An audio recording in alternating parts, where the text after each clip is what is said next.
तो दोस्तों, क्योंकि सांस भी कभी बहू थी सीरियल के आज के एपिसोड की शुरुआत होती है पार्थ से, जो वैष्णवी के पास आता है। उसके हाथ में शराब की बोतल होती है और वो कहता है कि आज का दिन उसके लिए बहुत बड़ा है, इसीलिए सेलिब्रेट करना चाहिए। फिर वो वैष्णवी से पूछता है कि वो इतनी उदास क्यों खड़ी है और आखिर क्या सोच रही है। इसके बाद पार्थ उसका हाथ पकड़कर अपनी तरफ खींचता है और कहता है कि आज उसने आखिरकार वो काम कर दिखाया जो वो काफी समय से करना चाहता था। लेकिन वैष्णवी चुप रहती है। तब पार्थ खुद ही बताने लगता है कि उसने बा की हवेली बेच दी है और उसको इतने पैसे मिले हैं कि वैष्णवी गिन भी नहीं पाएगी। ये सुनते ही वैष्णवी हैरान हो जाती है। इसके बाद पार्थ वीरानी परिवार की सोच का मजाक उड़ाने लगता है। वो कहता है कि उसे परिवार, विरासत और इन सब बातों पर बिल्कुल भरोसा नहीं है। उसके मुताबिक वीरानी लोग इन्हीं चीजों से बहुत ज्यादा जुड़े रहते हैं, हर समय बा के संस्कार और बा की हवेली को संभाल कर रखने की बातें करते रहते हैं। फिर पार्थ बेहद अपमानजनक अंदाज में बोलता है कि अब उसे न बा की हवेली से कोई मतलब है और ना ही उन पुरानी बातों से। उसके लिए अब सबसे बड़ी चीज पैसा है। इसके बाद वो ताना मारते हुए कहता है कि वैसे भी उसने तो बा की हवेली बेची ही है। अगर किसी को इतना ही दुख है तो बाद में बा के नाम पर एक बड़ा सा हवन करवा देंगे। इससे बा भी खुश हो जाएंगी और उनका काम भी हो जाएगा, जबकि इधर उनके पास पैसे भी आ जाएंगे। इतना बोलकर वो शैंपेन खोलता है, वैष्णवी के सामने ग्लास भरकर लगातार पीता रहता है और फिर उससे पूछता है कि क्या उसे अब भी यकीन नहीं हो रहा। इसके बाद पार्थ प्रॉपर्टी के पेपर्स निकालकर वैष्णवी के सामने रखता है। वो बताने लगता है कि इन कागजों पर बाकी सभी के साइन हो चुके हैं, सिर्फ उसके साइन बाकी है। फिर वो कहता है कि उसने जानबूझकर अब तक साइन नहीं किए, क्योंकि वो चाहता था कि वैष्णवी अपनी आंखों से देखे कि वो उसकी काकी को कैसे हरा रहा है। इतना ही नहीं, पार्थ जोर जोर से चिल्लाकर तुलसी को आवाज लगाने लगता है और कहता है कि अगर हवेली बचानी है तो आकर बचा ले, क्योंकि उसके साइन होते ही सब कुछ खत्म हो जाएगा। फिर वो वैष्णवी की तरफ देखकर कहता है कि अगर उसे अपनी काकी से इतना ही प्यार है तो जाकर उन्हें समझा दे कि अब इस उम्र में उन्हें भजन कीर्तन और पूजा पाठ करना चाहिए। हर बात में हीरोइन बनने की जरूरत नहीं है, क्योंकि आखिर पैसे तो अब उसके पास आ ही चुके हैं। इसके बाद पार्थ कहता है कि बस एक साइन बाकी है, उसके बाद ना तो उसकी काकी कुछ कर पाएंगी और ना ही कानून उसका कुछ बिगाड़ पाएगा। इतना बोलकर वो वैष्णवी के सामने ही एक एक करके कागजों पर साइन करने बैठ जाता है। लेकिन तभी अचानक वैष्णवी सारे पेपर्स को छीन लेती है और सीधे जलती हुई आग में फेंक देती है। देखते ही देखते सारे कागज जलने लगते हैं। ये देखकर पार्थ के होश उड़ जाते हैं। वो कुछ भी नहीं कर पाता और सदमे में बैठ जाता है। फिर गुस्से से वैष्णवी की तरफ देखकर कहता है कि उसने सब कुछ बर्बाद कर दिया। इस पर वैष्णवी सिर्फ इतना बोलती है कि जो पार्थ करने जा रहा था वो गलत था और वो उसे गलत करने नहीं दे सकती। लेकिन यह सुनते ही पार्थ अपना आपा खो बैठता है। वो वैष्णवी के बाल पकड़कर उससे पूछता है कि उसने ऐसा करने की हिम्मत कैसे की और उसको सही गलत सिखाने की कोशिश क्यों कर रही है। इसके बाद वो वैष्णवी के साथ जबरदस्ती करने की कोशिश करता है, उसे घसीटकर बिस्तर पर गिरा देता है और धमकी देता है कि अब उसकी ऐसी हालत वो करेगा जिसकी उसने कभी कल्पना भी नहीं की होगी। इधर वैष्णवी लगातार उससे रुकने की विनती करती है, लेकिन पार्थ उसकी एक नहीं सुनता। वो उसको डराता है और बोलता है कि अब सिर्फ डांटने या मारने की बात नहीं होगी, बल्कि वो कुछ ऐसा करेगा जिसके बाद वो किसी के सामने मुंह दिखाने लायक नहीं रहेगी। इधर वैष्णवी रोते हुए उससे छोड़ देने की गुहार लगाती रहती है, लेकिन पार्थ वैष्णवी के और करीब आकर उसको डराने लगता है। वो कहता है कि वो चाहकर भी उसका कुछ नहीं बिगाड़ पाएगी। फिर वो दावा करता है कि बाहर जाकर भी वो किसी को कुछ साबित नहीं कर सकेगी और लोग भी उसी की बात मानेंगे। इतना बोलकर वो उसे और ज्यादा डराने की कोशिश करता है। वो कहता है कि वैसे भी वीरानियों में ये पहले हो चुका है। वो कहता है कि अंश वीरानी का नाम तो सुना है ना, शायद तूने नहीं सुना, तो कोई बात नहीं, आज तुझे मैं दिखा ही देता हूँ। इतना बोलकर पार्थ जबरदस्ती उसकी तरफ बढ़ने लगता है। इधर वैष्णवी लगातार चीखती और उसको छोड़ देने की गुहार लगाती रहती है। उधर दूसरी तरफ तुलसी फार्म हाउस की तरफ तेजी से बढ़ रही होती है। इधर वैष्णवी किसी तरह खुद को छुड़ाकर वहां से भागने की कोशिश करती है, लेकिन पार्थ उसको फिर पकड़ लेता है। वो गुस्से में कहता है कि अब वो उससे बचकर कहीं नहीं जा सकती। साथ ही वो ताना मारते हुए कहता है कि ये सब करने से पहले उसे उसकी प्रॉपर्टी वाले कागज जलाने के बारे में सोचना चाहिए था। उधर सीढ़ियां चढ़ते हुए तुलसी को पार्थ की ऊंची आवाज सुनाई देने लगती है। इधर वैष्णवी हाथ जोड़कर पार्थ से विनती करती है। वो कहती है कि अगर उसने कभी भी उससे सच में प्यार किया है तो उसे छोड़ दे। वो उसे शादी के 7 फेरों की याद दिलाती है और भगवान का वास्ता देकर उसको रुकने की गुहार लगाती है। यहां तक कि वो कहती है कि वो सब कुछ छोड़कर चली जाएगी और रोते हुए उसके पैर पकड़ लेती है। लेकिन पार्थ पर इसका कोई असर नहीं होता। वो फिर जबरदस्ती उसकी तरफ बढ़ता है। तभी वैष्णवी उसको जोर से धक्का देती है, जिससे आसपास रखा सामान गिरने की आवाज आने लगती है। यह आवाज सुनकर तुलसी बाहर और घबरा जाती है। इधर वैष्णवी मौका देखकर दरवाजा खोलकर भागने की कोशिश करती है, लेकिन पार्थ फिर उसे पकड़ लेता है। वो कहता है कि अब वो उससे बचकर कहीं नहीं जा सकती और अब उसे बचाने वाला भी कोई नहीं आएगा। इतना बोलकर वो उसको कसकर पकड़ता है और दोबारा बिस्तर पर गिरा देता है। फिर कहता है कि अब वो नहीं बच पाएगी।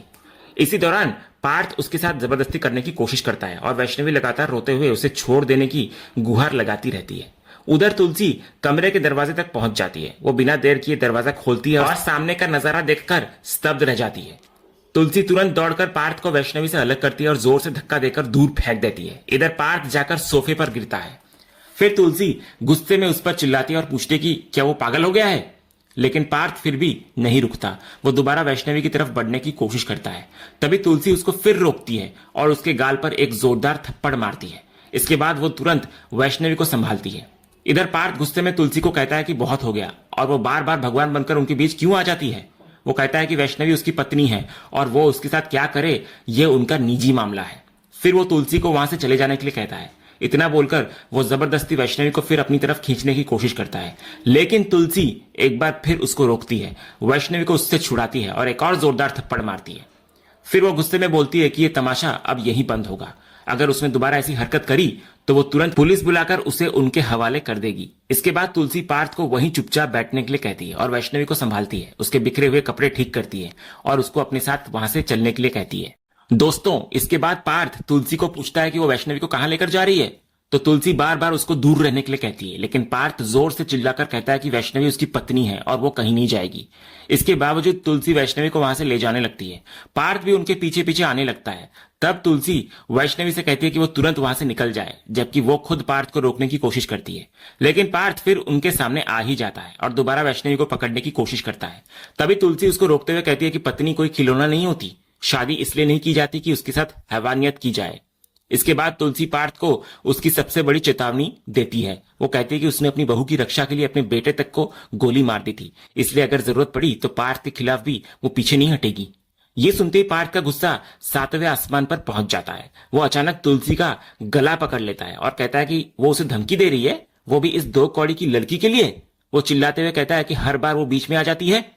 उधर वैष्णवी बार बार पार्थ से तुलसी का गला छुड़ाने की गुहार लगाती रहती है, लेकिन पार्थ उसकी एक नहीं सुनता। वो तुलसी का गला पकड़े पकड़े उसे घसीटते हुए वापस कमरे की तरफ ले जाता है और लगातार कहता रहता है कि हर बात में बीच में आ जाती है, थप्पड़ पर थप्पड़ मारती है, उसे ज्ञान देती है और पति पत्नी के बीच आने की कोशिश करती है। पीछे से वैष्णवी उसको रोकने की पूरी कोशिश करती है, लेकिन पार्थ नहीं रुकता। इसके बाद वो तुलसी को जोर से धक्का देकर सोफे पर गिरा देता है। इधर वैष्णवी फिर पार्थ को रोकने की कोशिश करती है, लेकिन पार्थ उसको कसकर पकड़ लेता है और कहता है कि यह सब उसी की वजह से हुआ है। इतना बोलकर वो वैष्णवी को जोरदार धक्का देता है, जिससे उसका सिर दीवार से टकरा जाता है और वो बेहोश हो जाती है। तभी तुलसी उठकर दोबारा पार्थ को जोरदार धक्का देती है, जिससे वो नीचे गिर जाता है। इसके बाद तुलसी तुरंत वैष्णवी के पास जाती है और उसे होश में लाने की कोशिश करती है, लेकिन इतने में पार्थ फिर पीछे से आकर तुलसी का गला पकड़ लेता है और चिल्लाते हुए कहता है कि वो बार बार पति पत्नी के बीच क्यों आती है। इस बार तुलसी भी हार नहीं मानती। वो पूरी ताकत से पार्थ को धक्का देती है और पास रखा फ्लावर वॉश उठाकर उस पर मारने की कोशिश करती है। बार बार मारती रहती है, लेकिन पार्थ उसका हाथ पकड़ लेता है, फ्लावर वॉश छीन लेता है और एक बार फिर उसका गला दबाने लगता है। वो कहता है, तू मेरा रास्ता रोकेगी? फिर उसकी उम्र का मजाक उड़ाते हुए पार्थ कहता है कि अब वो बूढ़ी हो चुकी है, जबकि वो खुद जवान है। उसके मुताबिक अब न तुलसी में पहले जैसी ताकत बची है और ना ही उम्र। लेकिन तुलसी पूरी ताकत लगाकर पार्थ के चेहरे पर अपने नाखून मारती है, लेकिन पार्थ फिर भी पीछे नहीं हटता। तभी तुलसी के हाथ में कांच की एक बोतल आ जाती है और वो बिना देर किए उसे पार्थ के सिर पर दे मारती है। इसके बाद वो फिर से वैष्णवी को उठाने की कोशिश करती है। उधर पार्थ कुछ पल के लिए लड़खड़ा जाता है, लेकिन खुद को संभाल लेता है। इसके बाद वो फिर तुलसी को पीछे से पकड़ता है और उसको दीवार की तरफ धक्का देता है। उसका सिर दीवार से जोर से टकराता है, जिससे उसे गंभीर चोट लग जाती है। उसके सिर से खून बहने लगता है और वो वहीं पर बेहोश होकर गिर जाती है। तुलसी को उस हालत में देखकर पार्थ कहता है कि तू यही डिजर्व करती है, बार बार बीच में आती रही और तुझे इसकी सजा मिल गई। इसी बीच धीरे धीरे वैष्णवी को होश आने लगता है। वो तुलसी को खून से लथपथ देखकर घबराकर उसके पास जाती है और उसको संभालने की कोशिश करती है, लेकिन तभी पार्थ पीछे से आकर वैष्णवी के बाल पकड़ लेता है। वो कहता है कि ये सब उसी की वजह से हुआ है। फिर उसको वो याद दिलाता है कि उसने उसे 6 महीने का समय दिया था और कहा था कि बाद में उसे छोड़ देगा, लेकिन उसने उसके काम के बीच आने की बहुत बड़ी गलती कर दी। पार्थ आगे बोलता है कि अगर वो बीच में नहीं आती तो बाद में उसकी दूसरी शादी भी हो जाती, लेकिन अब वो उसकी पूरी लाइफ बर्बाद कर देगा। इसके बाद पार्थ वैष्णवी को जबरदस्ती बिस्तर की तरफ ले जाता है और उसके साथ फिर से जबरदस्ती करने की कोशिश करता है। तभी वैष्णवी लगातार पार्थ से उसे छोड़ देने की विनती करती रहती है, लेकिन पार्थ उसकी एक भी नहीं सुनता। वो जबरदस्ती उसके साथ बदसलूकी करता है और उसकी साड़ी फाड़ने की कोशिश करता है। उधर तुलसी को धीरे धीरे होश आने लगता है। वो घायल होती है और चाहकर भी उठ नहीं पाती। अपनी आंखों के सामने वैष्णवी के साथ हो रही ये हैवानियत देखकर उसे अतीत की वो दर्दनाक घटना याद आ जाती है, जब अंश ने भी नंदिनी के साथ ऐसा ही अपराध करने की कोशिश करी थी।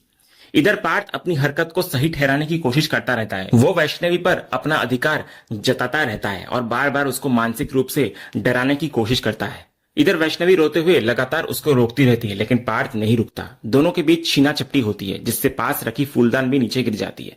इधर तुलसी दूर से ये सब देख रही होती है। वो उठने की कोशिश करती है, लेकिन चोट की वजह से उठ नहीं पाती। आखिरकार वैष्णवी रोते हुए तुलसी को आवाज लगाती है और उसको बचाने की गुहार लगाती है। तभी तुलसी पूरी हिम्मत जुटाती है। वो पास में पड़ा लकड़ी का टुकड़ा उठाती है और पीछे से जाकर पूरी ताकत के साथ पार्थ के सिर पर वार कर देती है। दर्द से पार्थ पीछे मुड़ता है, लेकिन तुलसी रुकती नहीं। वो लगातार उसी लकड़ी से उस पर वार करती रहती है, जिससे पार्थ नीचे गिर जाता है। फिर तुलसी दोबारा गुस्से में एक और वार करने ही वाली होती है, लेकिन वैष्णवी उसको पकड़कर रोक लेती है। तब जाकर तुलसी शांत होती है। इसके बाद तुलसी सबसे पहले वैष्णवी को संभालती है, उसके कपड़े ठीक करती है और उसको सहारा देकर वहां से बाहर ले जाने लगती है। लेकिन तभी एक बड़ा ट्विस्ट आता है। जिस पार्थ को सब बेहोश समझ रहे होते हैं, वो अचानक अपनी आंखें खोल देता है। इस बार उसके चेहरे पर पहले से भी ज्यादा गुस्सा दिखाई देता है। और इसी सस्पेंस के साथ आज का ये एपिसोड यहीं पर खत्म होता है। तो दोस्तों, आपको आज के एपिसोड का कौन सा सीन सबसे ज्यादा पसंद आया, हमें कमेंट करके जरूर बताएं। अगर आप क्योंकि सास भी कभी बहू के फैन हैं और कोई भी अपडेट मिस नहीं करना चाहते, तो हमारे इस चैनल को सब्सक्राइब करना ना भूलें और बेल आइकन को भी जरूर दबाएं। हम मिलते हैं अगले एपिसोड के अपडेट के साथ। तब तक के लिए धन्यवाद।